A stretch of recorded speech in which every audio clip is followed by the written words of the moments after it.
अगर हमारा मोटिव सिर्फ ये होता ना कि हमने इंडिया को हराना है, बाकी ट्रॉफी जो जो रहता है नॉर्मली टूर्नामेंट्स में, तो हम इंडिया वाले मैच का इतना असर ले लेते कि हम यूएई वाला मैच भी ना जीत पाते, हम आगे उसको कंटिन्यू ना कर पाते, जो कि पीछे हमारी मलेशिया के खिलाफ जो इनिंग्स थी, जो चीज़ें थी, हम उसी मोमेंटम को आगे कंटिन्यू ना कर पाते। So when you stop thinking about a specific team and when your goal is bigger, तो फिर आप देखते हैं कि वो चीज़ आपके सामने आती है, बट आपका वो जो कहते हैं ना कि इतना स्ट्रांग होता है उस टाइम पर गोल आपका कि आपको फर्क नहीं पड़ता कि सामने कौन है। अब वही टीम थी इंडिया की जिसके सामने इसी समीर बिनास ने 9 रन बनाए थे और लास्ट मैच हार चुके थे। एग्जैक्टली। और आप देखें कि अभी जब वो सामने आया, फाइनल था, फाइनल का प्रेशर, फिर इंडिया का मैच, फिर इंडिया के 400 रन के मैच, तो उसमें उसका सामना करना, क्योंकि उसका गोल कुछ और था, उसको ट्रॉफी नजर आ रही थी, उसको उस टाइम पे ये नजर नहीं आ रहा था कि इंडिया की टीम है।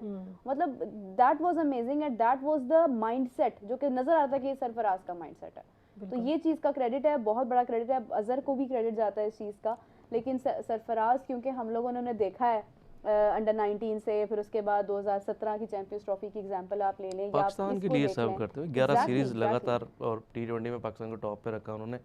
बड़े ज़बरदस्त माशाल्लाह स्किपर रहे हैं पाकिस्तान के लिए, बड़ी सर्विसेज है उनकी।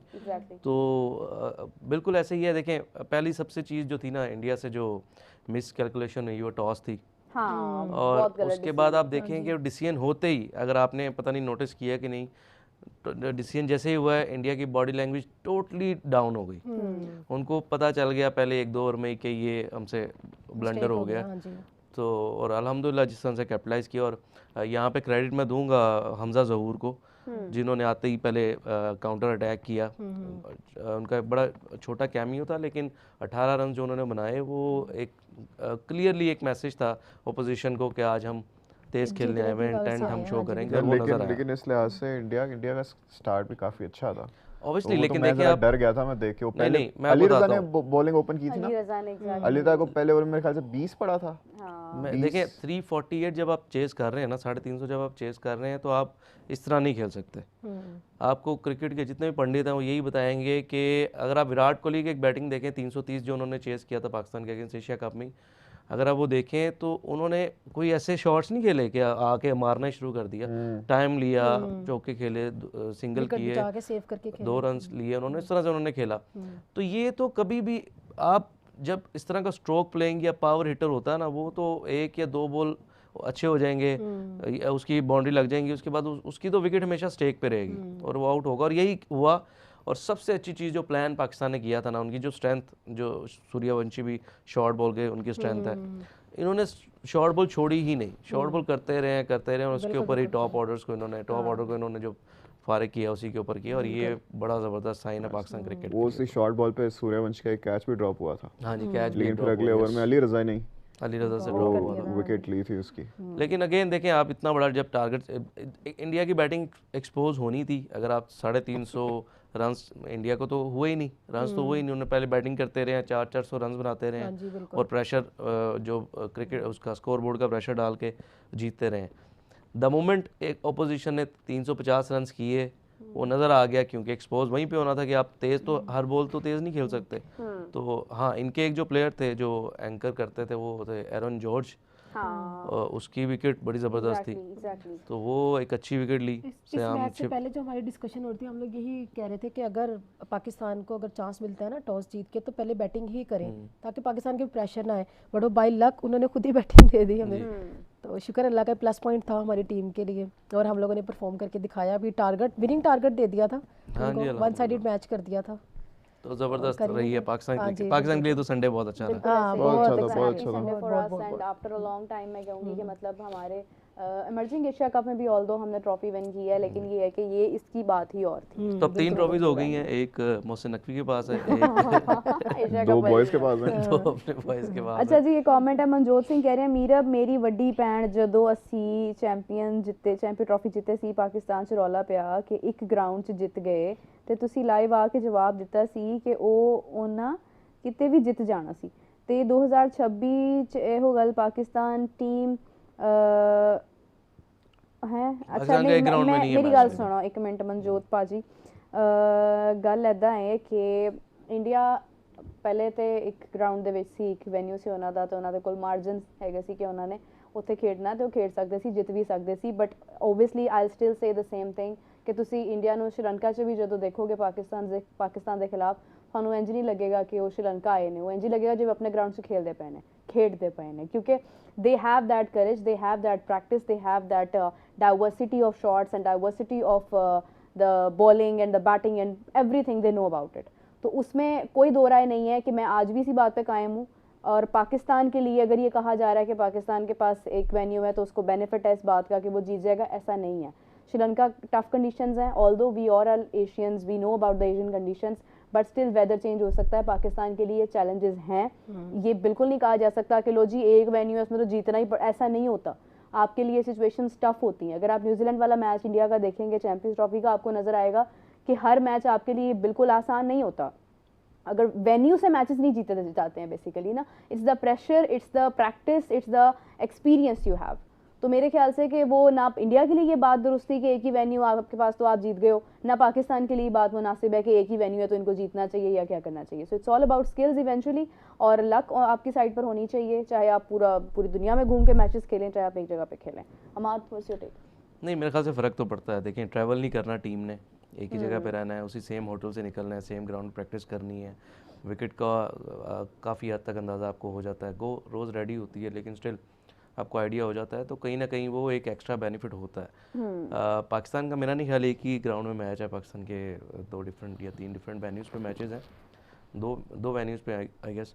तो लेकिन अगेन देखें, आपने ट्रैवल नहीं करना ना, आपने सिटी टू सिटी ट्रैवल नहीं करना, आपने डिफरेंट जगह पे नहीं जाना, तो मेरे ख्याल से बेनिफिट तो था, चैम्पियंस ट्रॉफी में इंडिया को था, और कहीं ना कहीं पाकिस्तान को बेनिफिट हो सकता है और पाकिस्तान को इसका फ़ायदा उठाना चाहिए। अगर ये आपके हिस्से में कि हाँ, एक जो पाकिस्तान के लिए कह लें कि कम बेनिफिट वाली बात है वो वेदर है, वहाँ का वेदर कभी भी चेंज हो जाता है, तो वो एक चीज़ है जिसके ऊपर आपका कंट्रोल भी नहीं है और दूसरी टीम्स उसका फ़ायदा भी उठा सकती हैं। और टॉस बड़ा मैटर करेगा पाकिस्तान के मैचेस में।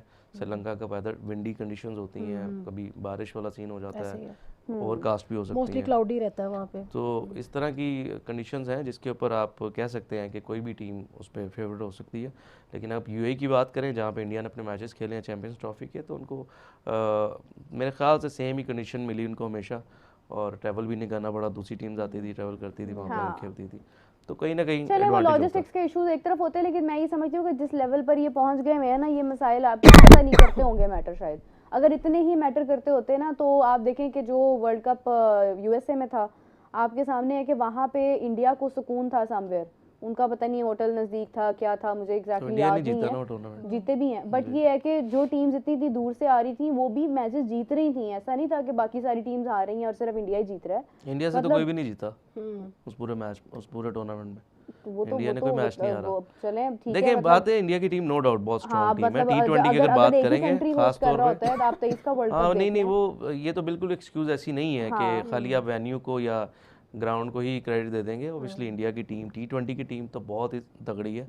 और स्पेशली जब उनके पास रोहित और विराट थे तब। तो अभी के लिए ये है कि क्योंकि अभी बगैर किसी एक बड़े टूर्नामेंट में इन दोनों के बगैर जाना है, तो टेस्ट तो है इंडियन टीम का, उनको भी ड्रॉप आउट कर दिया, वो भी ड्रॉप, बिल्कुल ऐसे ही है, ड्रॉप कर दिया उन्होंने। शुभमन देखिए, शुभमन और सूर्या ऑलमोस्ट सेम फॉर्म ही लगी हुई थी उनकी, तो ये कहना, हाँ संजू सैमसन ऑब्वियसली वो एक बड़े तगड़े प्लेयर हैं और मुझे तो खैर बहुत पसंद है वो, रोहित शर्मा की वो कहीं ना कहीं गैप को पूरा कर सकते हैं वो जिस तरह से खेलते हैं, लेकिन स्टिल उनको नंबर 3 नंबर 4 पे अभी तक उस तरह से कह लें कि स्टेबिलिटी नहीं मिली जो विराट कोहली लेके आते हैं, तो वो वाली इनके पास एक है। और मेरे ख्याल से अभिषेक के साथ ओपन करेगा संजू तो ओपन करेगा, नंबर 3 नंबर 4 की बात मैं कर रहा हूँ, नंबर 3 नंबर 4 पे या वो सुंदर को ट्राई करेंगे, फिर सूर्या आ जाएंगे, तिलक, हाँ तिलक ने कहीं ना कहीं यस रन्स किए हैं उन्होंने रिसेंट सीरीज में, तो अगेन देखें फॉर्म पे डिपेंड करता है, और फिर एक